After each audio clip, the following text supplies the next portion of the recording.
All right. Hi, and welcome everyone to the Boulder County Campus Involvement Fair. This is day one session, so we will have another session, second meeting tomorrow from 12:30 to 1:30 p.m. And that will be with all new student organizations, so please turn in if you can to that second session. My name is Kodi Phelps, and I'm the Student Activities Coordinator in the Student Life Office at Boulder County Campus. Just a quick note that I am recording this session.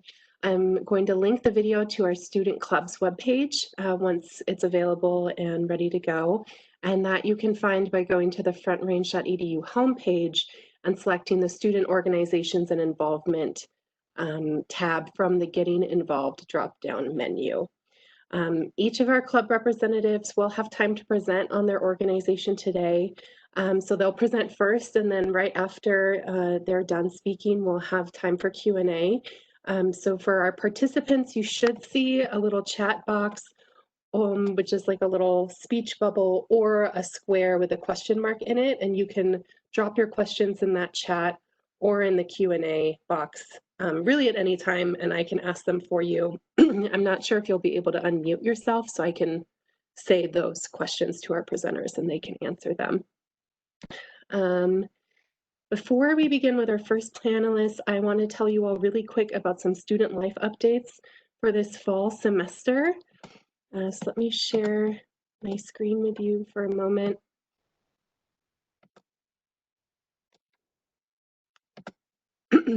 So really quickly, student life, our Wolf Pantry is open, which is our food pantry for those of you that don't know.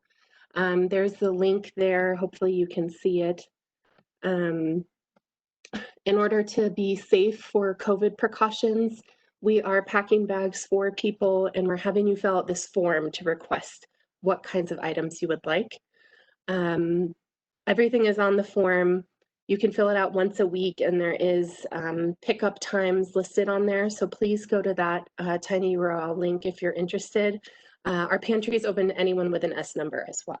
So feel free to fill it out if you need, and if you have any questions about any of this information, my contact information is here at the bottom. Also, our Student Government Association elections are this week. You'll hear more from some representatives tomorrow about what Student Government Association, or SGA, is, but basically they are your student representatives. So it's really important for you all to, if you're a student, to have your voice be heard and vote in those elections. Folks are only elected if they are voted for. So even if there is only one person running for a category, you still have to vote for them if you want that particular person in that position. And you'll see that on the form. There's a link there, which will be available on the 16th and 17th. And so you can write in your votes or elect your officials there. And then last but not least, Student Life has an Instagram account. Please, please, please follow us. We're posting some really cool content. All of these links that I just mentioned are also in our Instagram account. So it's a great way to stay updated and get information from us. And again, my contact information is below if you want to contact me for any of these things. So without further ado, we'll go to our first panelist, which is Amy Mann, who will be presenting on PTK. And Amy, you should be able to present now and share your screen. Awesome. Thank you, Kodi. I hope everyone's having a great day. This is the first time I have ever done a virtual fair like this. I keep thinking, where's my poster board? And I can't find my easel, and my feet hurt from standing all day. So this is pretty exciting, and I'm glad that you're all here. I'm not sure. Some of you may be members of PTK. Do you want me to share my screen, Kodi? Or, okay. If I can find it. Uh-oh. I know, I closed it out because I thought you were the superstar here. 1 second. So PTK is an organization that has been on the Front Range campus pretty much since our inception. We became real active in the 80s, and the thing that's great about PTK is It's relatively inexpensive to join, and the benefits are immense. One of the things that I'm not going to lie, when you get these letters in the mail or these invitations in your mailbox, you're like, I don't want to do that. That's what kind of catch is that? I didn't believe it was actually true that you could get all this quote unquote free money by spending $90, but you do. And I've seen many students be able to, there we go. Can y'all see that now? Okay. Um, I didn't believe that it was actually possible because I'm kind of, how do I say this? A pessimist.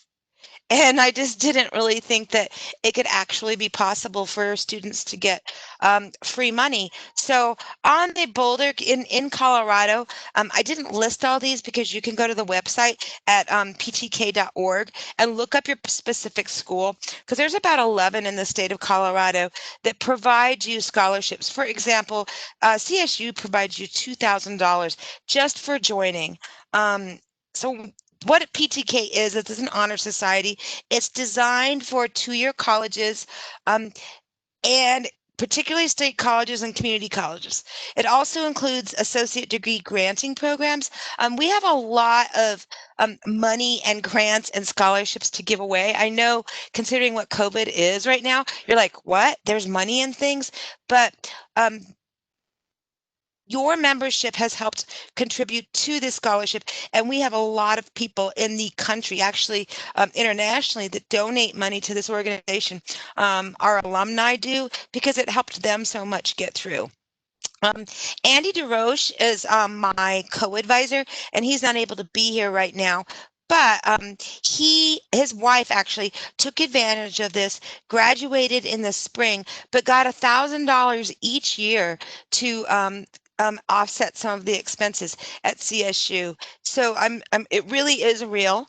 And a lot of schools, the one that we're still ploying for, and I know what a lot of you might ask, is CU. CU Denver does have guaranteed money, but CU Boulder, there's a little bit of a process to get the money that way. Oh, I got to move your faces, but they're so pretty.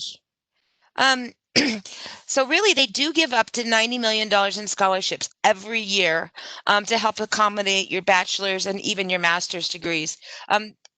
Go to the best way to look at this is to go to the ptk.org, and you'll be able to learn about some of the scholarships. You also have scholarships available to you while you're a Front Range student. The Coca-Cola scholarship is one. There's just some great opportunities for you to do that. You're like, well, so if it's just free money, what do I have to do? You don't have to do a lot, but so what's the catch? Really nothing. There's a lifetime membership. It's $90. You're an alumni for the rest of your life. And I got an honorary membership because I'm just going to be truthful. I've never had good enough grades or anything while I was in undergraduate school to be able to even join an honor society. When I got to DU and went to graduate school, my grades went up dramatically. But honor society and Amy Mann were not really something that went together. I really wish I would, because I sure could have used a lot of help with financial stuff. The cool thing about meetings, we're going to have a weekly meeting, and this semester it will be by Zoom.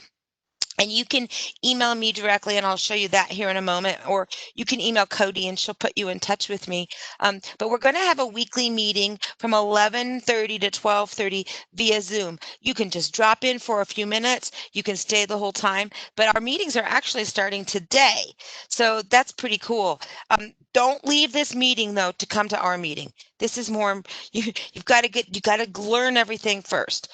But please, check in next week, email me. And attendance, however, at these meetings is not required to be a member of PTK.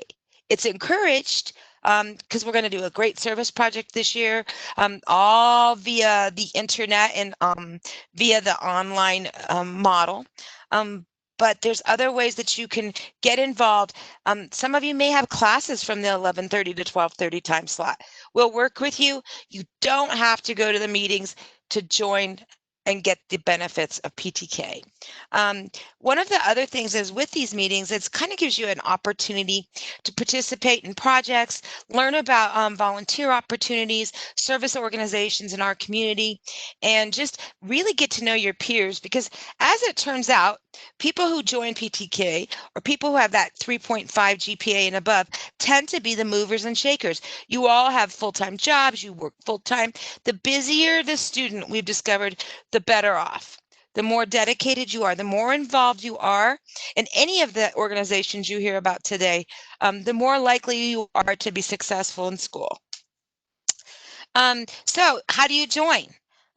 If you already, which you may have, received an email invitation from PTK, the corporate office, or I have actually sent out personal invitations to everyone in the Boulder County campus that's eligible from summer and spring.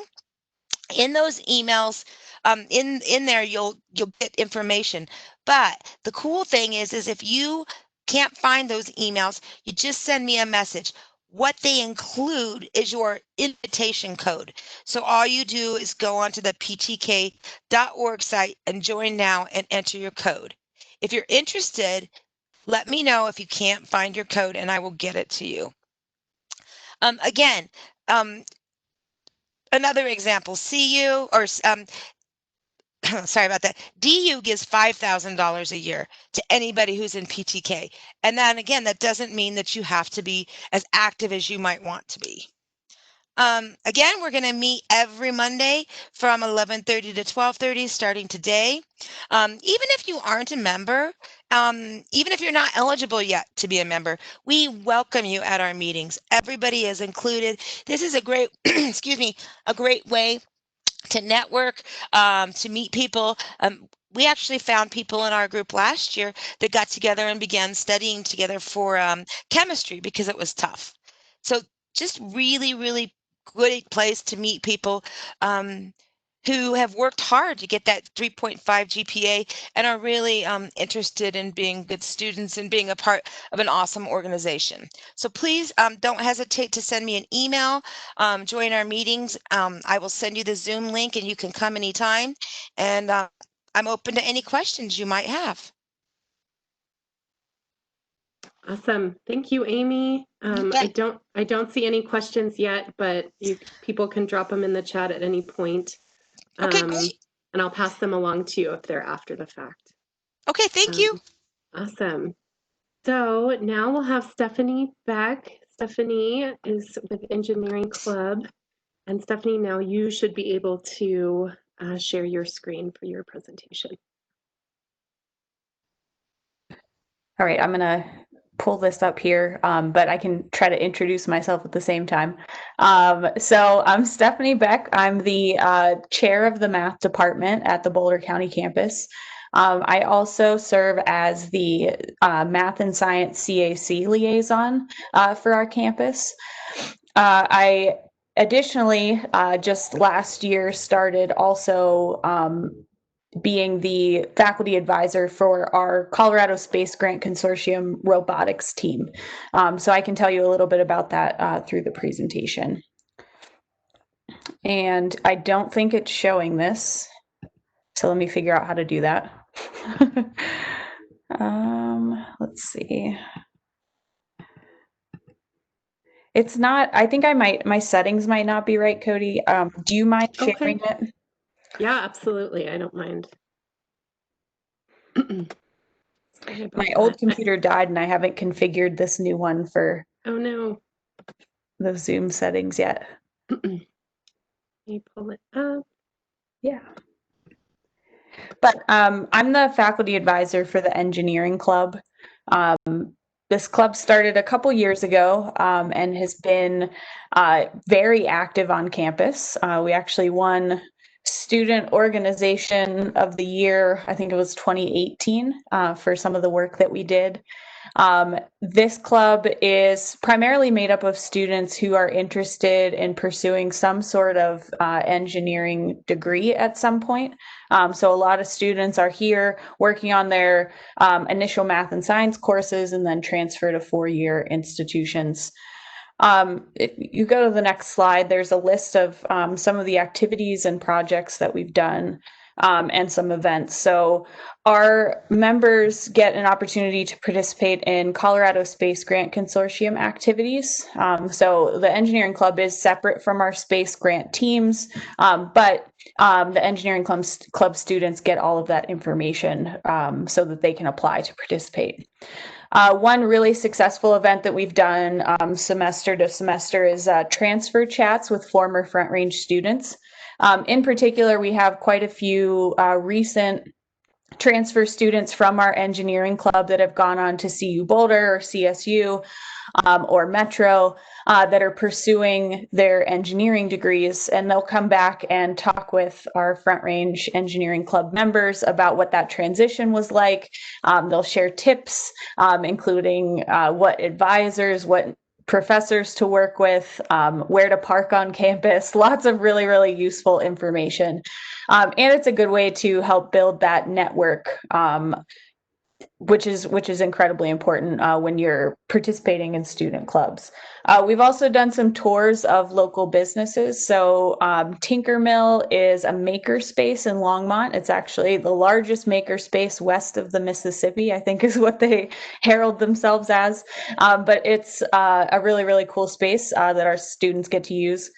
We've done tours of SparkFun, which is an electronics company, LASP, which is the Laboratory for Atmospheric and Space Physics in Boulder.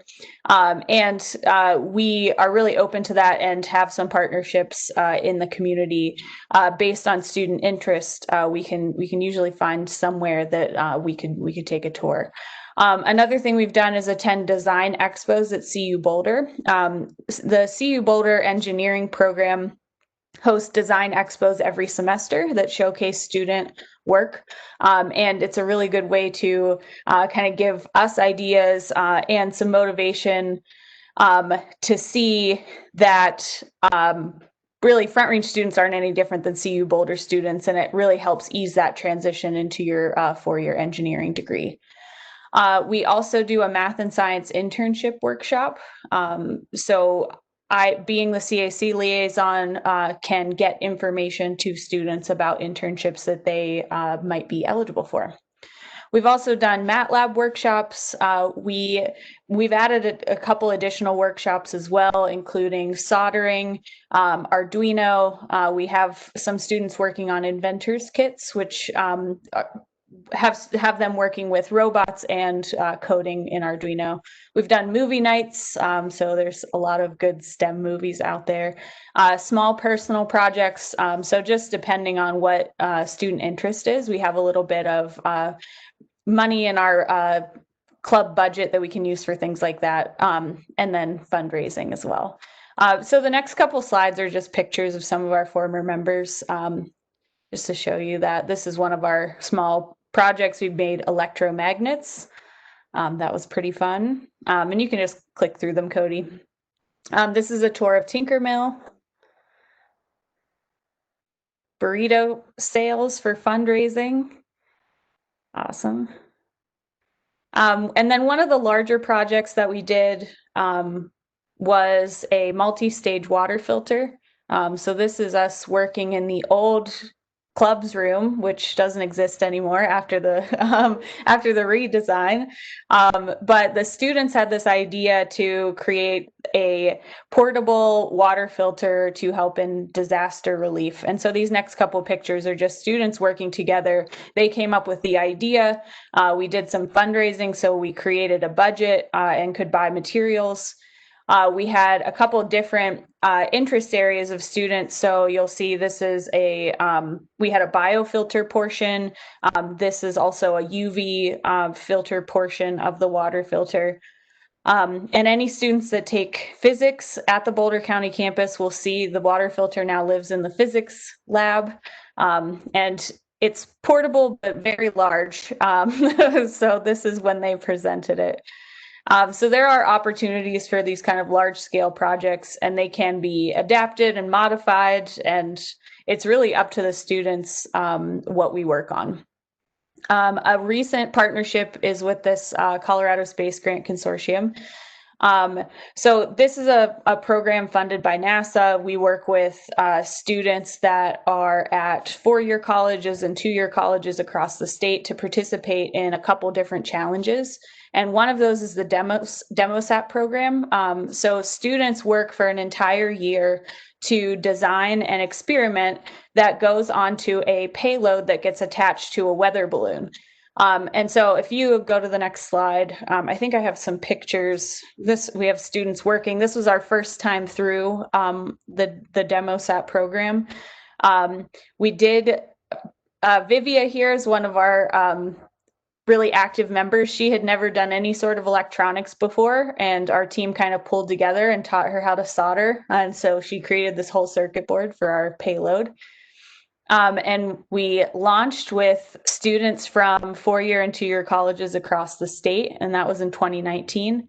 2020 looked a little bit different. We had a smaller team, but they did reschedule the launch, and it took place in August. And so this is, yeah, you can go to the next slide. That was their most recent design. And you can see they work in CAD, they're working on circuits, and it's above my head, but they came up with a really awesome design this time around, but really only James and Tyler got to participate. So if you go to the next slide, you'll see our 2020 team was just the 2 of them. But it was such a clear day, they were able to see the payload on the weather balloon the whole way up. They saw the balloon pop, and then they recovered their payload afterwards and were able to gather some data. So it's a super cool project. And we're also now part of the robotics program. Last year, our team designed a robot, but with COVID and everything, we didn't get to test it at Sand Dunes. But if you go to the next slide, you'll see kind of a mock-up of their design. And our team actually won their poster session. So they were participating in this undergraduate space research symposium with students from 4-year and 2-year colleges, and ended up winning a $500 prize, which is pretty awesome. So we just formed our new teams, and those teams are also going to get the opportunity to do some of their work at Tinkermill. So you can see them all collaborating here at that makerspace. I think I have some contact info. Yeah, and we also have a Slack workspace, which is like an instant messaging platform, which has been really great, given that we're all remote, because we can continue to communicate and interact and collaborate in this setting that we're all trying to navigate. So if anyone is interested in joining or wants more information, feel free to email me, and I can get you set up. Thanks, Kodi. Awesome. Thank you, Stephanie. Wow, you all do some really cool stuff. That is amazing. Yeah, so it's student-led, which is incredible. Yeah. Yeah. Congratulations to all the students doing all of that hard work as well. I had a quick question for you. What's your favorite STEM movie that you've watched? Gosh. We watched Hidden Figures last year, and that's a great one. There's just so many. The Martian, the Matt Damon movie, that one's pretty awesome too. It's actually pretty scientifically accurate too. Oh, good to know. Yeah. You heard it here, folks, from a scientist mathematician. So awesome. Thank you, Stephanie. Next up, we have Quip with Leslie Mason. And Leslie, do you need me to transfer screen sharing to you? Okay. Nope, I'm all good. Okay. I didn't get fancy with PowerPoints.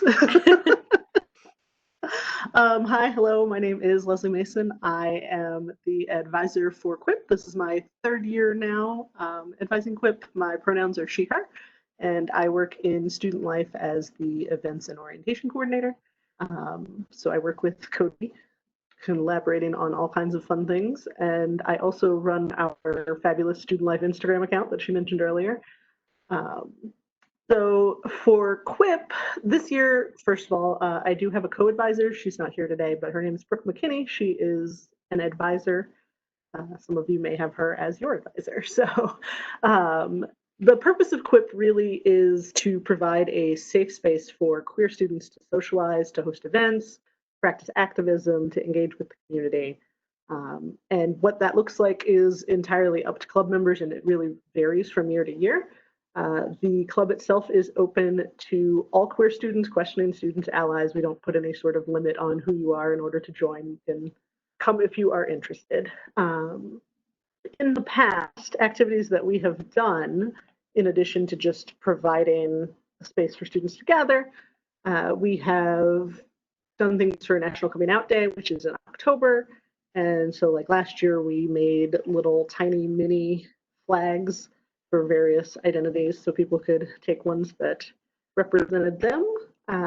We've done things for Bi Visibility Day with hanging things around campus just to bring awareness to an often forgotten part of the queer community, and just kind of remind people that we're here, we're valid, that sort of thing, and give people a chance to smile. And we've done things for Transgender Awareness Week, where in particular the last campaign that they did, they hung silhouettes of some of the trans students on campus and information about kind of what it's like to be trans and what the experience looks like from members of the community in terms of both the positive and the negative sides of that a little bit. It's not all roses, unfortunately. We've all been there, but we just want to, bring awareness to those sorts of events. I would love to do something for like Trans Day of Remembrance. We didn't quite make it there last year, but that has been a goal of mine as well, to make sure we're doing lots of things like that. Unfortunately, since Pride Month falls in June and most students aren't on campus, then we haven't done a ton for Pride Month in the past. So we try to spread it out through the rest of the year in doing other kinds of events. That being said, Front Range does have a presence at Longmont Pride, and so that's another opportunity that in the past club members have come and helped to staff that table at Pride so that we can, have not just faculty and staff there representing, but students as well. There have also been some times in the past that we have partnered with Out Boulder, including bringing their speakers to our campus and helping to host them here for various important presentations. And then we have also volunteered with some events that they've hosted and connected to the community through their organization. So there's lots of different types of activities that have happened in the past, but like I said, it's also served really as just kind of a social space and gathering space for queer students. And sometimes, some years it looks more like that, where it's just a lot of kind of hanging out. We can have movie nights, you can, have space to vent, that sort of thing. And some years it's more geared toward the activism and engagement side of it. It really kind of depends on the student mix. And I've seen it kind of swing wildly from one direction to the other. And it really just kind of depends on what the students particularly want to be involved in, because it is very much a student-driven organization. Obviously, all of our student orgs are. The students are taking the lead. Advisors are just here to kind of help guide you with that. And so the club can really be whatever the members want it to be, and I'm happy to support that, whichever way they want to go with it. In the past, meetings typically have been Wednesdays at 4 p.m. I have not actually set the official schedule for this semester yet, so if that doesn't work and you're interested, please let me know and we can potentially adjust it to a different time that'll work better for you. I am definitely open to other options there. Also, I think that there's a lot of opportunity this year in terms of really making the club shaped how you want it to look, more than just an ordinary year, because with COVID, things definitely sort of fell apart at the end of the year, as they did for all clubs. But also last year, we only really had a few students who were super invested, and so we don't have a ton of members at the moment. So if you are interested, there's a lot of opportunity for one to get involved as in a leadership role, because we don't currently have a club president or anything like that. So you could take on that sort of role if you're interested. But again, you can just sort of come in and help shape the future direction of the club and what kinds of activities and events we're going to do this year. Other things in the past that we have done that we have discussed doing again in the future, and again is up to the students of that year to decide if they want to do it or not, but things like movie nights, but also engaging in social protests, whether that's related to queer issues or otherwise. We've done pronoun campaigns in the past and tried to help normalize the idea of having pronouns be part of the curriculum for faculty. There has been opportunities for students to go out and engage with younger students at high schools and middle schools throughout the Longmont community. So things like that can also be part of it going forward. Yeah. And if you have questions about it, you can contact me in Student Life. I'm in the office on Tuesdays and Wednesdays. My email address is leslie.mason@frontrange.edu. And as I said, I am in charge of our Instagram account, so you can also just message me through Instagram and we'll get it sorted that way. Thanks. Awesome. Thank you, Leslie. And October is LGBTQ History Month, so now is a good time to get involved, so you can so students or whoever joins can think of doing some events for that month. Awesome. So our next panelist is Margaret Buttery. Margaret, she's with Environmental Science Club, and I am transferring screen sharing privileges to you, so you should be able to share your images. Okay, great. I will try to do that. If you need me to help, I can do it too. I think I've got it. I think, can you see that, or are you just, all right, good deal. Yes, my name is Margaret Buttery. I am an instructor for environmental science and biology, and my pronouns are she, her, and hers. And so, yeah, we started this club. It's a new club. We just started this last year,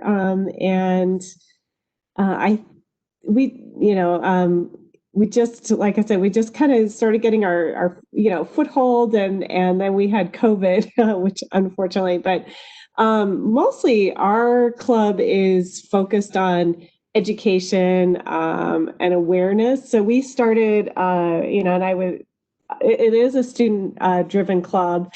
And it's like, okay, well, what do you guys want to do? And what they wanted to start was kind of a social activity where we'd have movie nights, addressing certain issues such as climate change. And actually we did this, a few videos, one on, tissue culture meat, which was really interesting. And then, and then we did a video on chasing coral, chasing ice. So a lot of popcorn, pies, and like just kind of a social get together, but also, sorry, my cats are fighting in the background because they like to be part of the video, any Zoom meetings or WebEx meetings.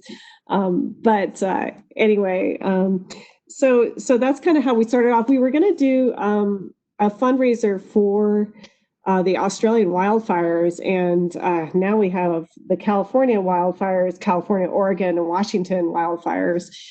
So if students are interested in that, we can, do something for that.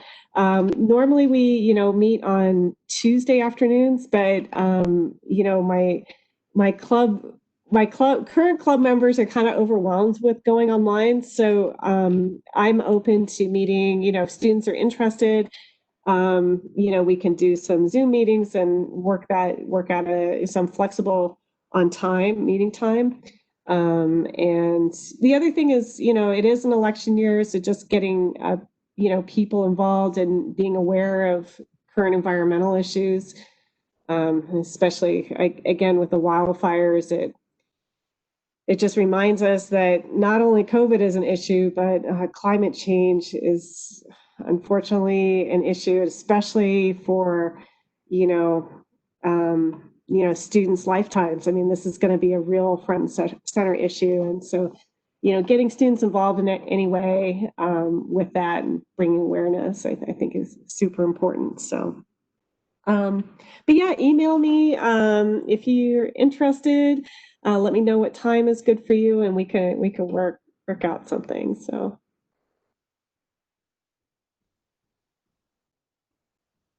Awesome. Thank you, Margaret. Oh, sure thing. I love the cats because I love cats. So I really appreciated them in your video. That's awesome. So yes, please email Margaret. You should see her name up there, margaret.buttery@frontrange.edu. All right, and then next up is Kalila and Leo with the Feminist Uprising Collective. And Leo, I will be giving screen sharing rights to you. Awesome. You should have that when you're ready. Thank you very much. Hi, everybody. My name is Kalila Rose, and I'm president of Feminist Uprising Collective, which is the feminist club here at Front Range Boulder County campus. I use she, her pronouns, and I am pursuing a major in women and gender studies. I will be back to talk more in a bit, but for now I'm going to hand things over to my fellow clubmate, Leo. Thank you. So my name is Leo Condon, he, him, his pronouns, majoring in sociology. And we've prepared a little video to help talk about what Feminist Club has done in the past and what our plans are for this semester.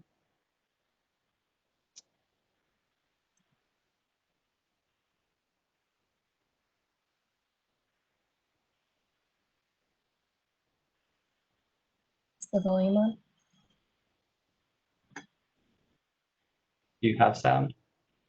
I don't hear No you. sound. Okay. Let's see. I'm new to this as well, so what we could try is if Kodi wouldn't mind doing it, that might work better. Yeah, I can try doing that. Okay, how do I exit? Let's see.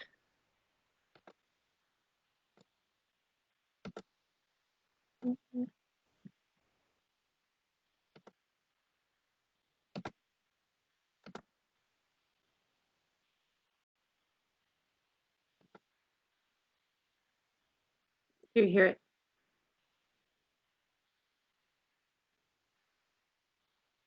Is the volume?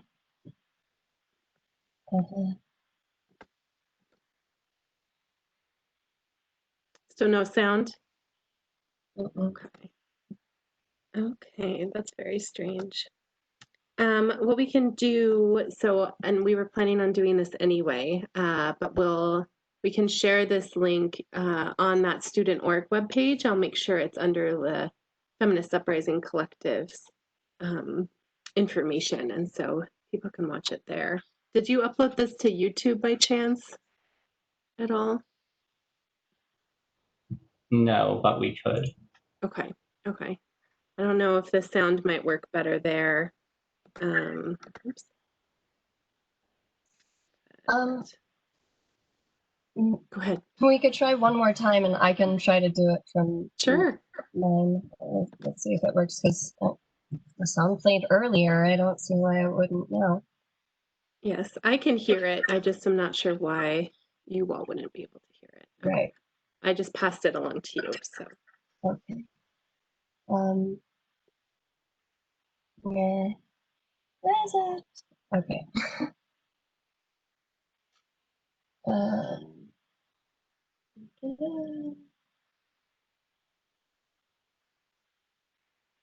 Okay. Sorry for the delay. Okay. Almost there.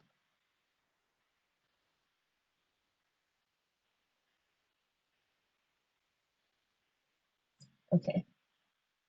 And now I can show. Please work.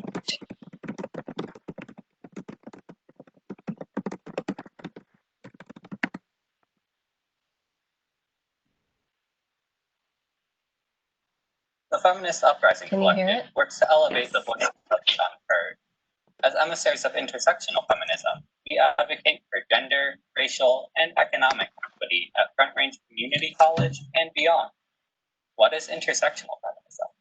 The term intersectionality was coined in 1989 by lawyer, activist, and critical race theorist Kimberly Crenshaw in response to the noted lack of attention given to race, gender identity, class, and sexual orientation in prior feminist assessments of oppression and discrimination. As an example, while we know that a white woman may be discriminated against because of her gender, it is important to note that a Black woman discriminated against for both her gender and her color. And a Native lesbian woman may be discriminated against for her gender, her color, and her sexual orientation. These intersections of oppression arise from the socioeconomic and wellness divisions that we see among different people. The more discrimination one faces, the more disadvantaged one is in life. The Feminist Uprising Collective holds intersectionality as the basis for our understanding of marginalization, and we aim to work outside the parameters of this patriarchal zero-sum game in an effort to actualize our vision of a free and equitable world. In pre-COVID times, the majority of the FUC's efforts have gone towards the annual Take Back the Night event. In the words of Take Back the Night Foundation, their mission as a charitable 501c foundation is to create safe communities and respectful relationships through awareness events and initiatives. They seek to end sexual assault, domestic violence, dating violence, sexual abuse, and all forms of sexual violence. Take Back the Night events have been documented in over 36 countries and over 800 communities, with more locations taking a stand every year. They've reached over 30 million people with their message of strength and support, and their commitment to ending sexual violence. Due to the pandemic, Take Back the Night 2020 at FRCC was canceled. For the second half of the spring semester, we switched our focus towards education as presented in weekly live interviews with members of our community. We hosted interviews with Sandy Campanella, EB detective with the Longmont Police Department, Casey McAndrews, education and outreach coordinator for Boulder Valley Women's Health Center, and Galina Nicole, 2020 state Senate candidate, Senate District 23. This semester, we'd like to take advantage of the holiday season to fundraise for local safe shelters. As our dear mentor, Mary Ann Grimm, will explain during her panel with Blue Sky Bridges on October 7th concerning the rise of domestic and sexual violence and child abuse during the pandemic, victims and organizations that help them need our help. During these dire economic times, escaping abuse is more challenging than ever. Fortunately, the funds we raise will go a long way, providing these folks in need with basic necessities like toiletries and diapers. Want to get involved? You can find us on Facebook or contact our club president, Kalila, at Feminist Uprising Collective FRCC@gmail.com.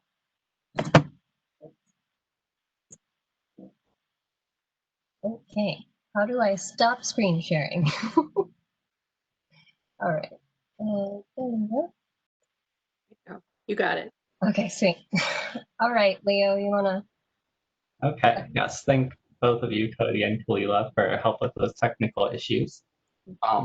So how I got involved in the Feminist Uprising Collective is just the classes I was taking at FRCC, from history and sociology, philosophy to human geography and economics.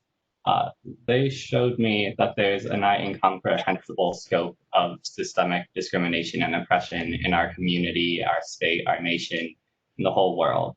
And these thousands of inequities, from the biggest, most blatantly harmful to the smallest, most insidious and invisible, are made possible and perpetuated by ignorance, indifference, and or complacency of people, particularly those not knowingly personally harmed by them.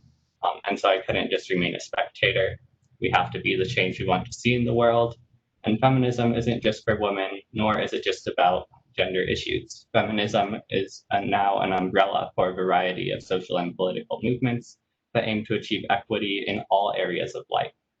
Feminism is a mindset, a lens that lets us see the world not just as it is, but as it could be. And everyone can be a feminist because feminism benefits us all. And if you're shy like I can be, or you're just not involved that much on campus due to scheduling constraints or whatever, it can be difficult to make friends and connections just in the classroom, especially now with remote learning. And so joining a club gives you a sense of community, it really helps you feel involved, and it helps with motivation. So as a member of the Feminist Uprising Collective, the club has helped me improve with my self-care, self-confidence, communication skills, organization and time management, and much more. It's very fulfilling to be involved in some activism, and I'd encourage anyone remotely interested to give our club a try. We're still scheduling our meeting time, so we can try to accommodate your needs. Just contact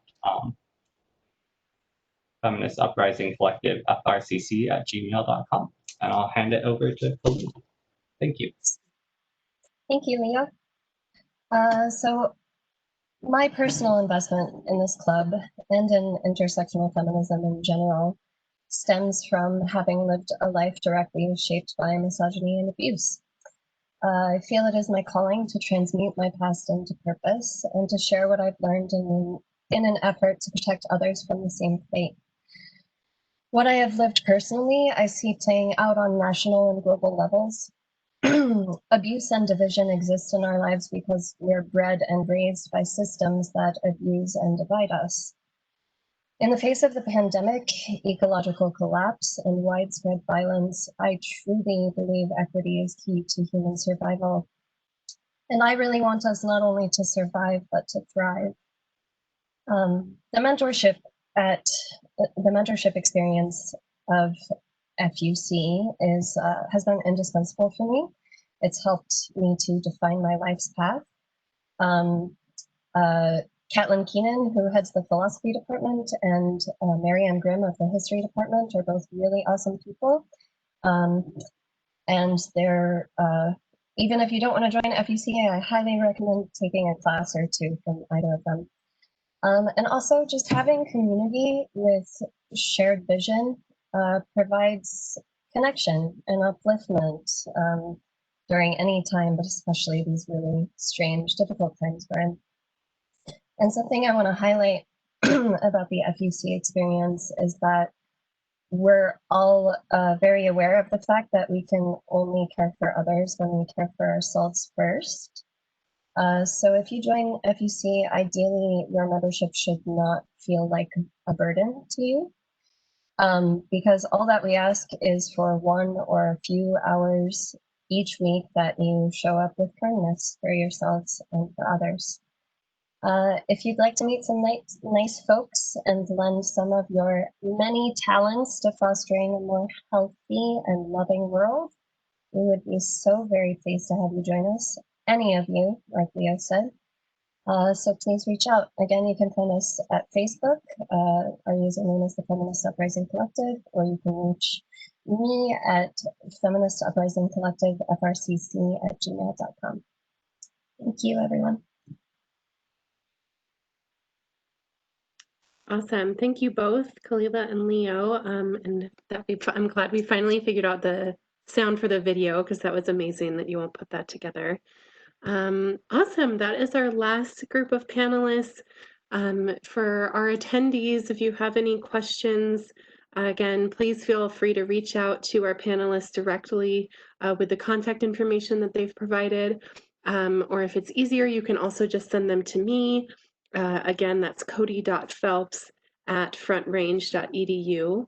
And you can send me an email or stop by. I'm also in the student life office, as Leslie mentioned earlier, and I'm usually in the offices on Tuesdays and Thursdays. So if you'd prefer to meet in person at a safe distance with masks and stuff, we can definitely do that. And you're welcome, Diana, for the presentation. I'm glad it was helpful. Again, quick reminder, we'll have our second session tomorrow from 12:30 to 12:30 to 1:30. So please show up then. Thank you, everyone.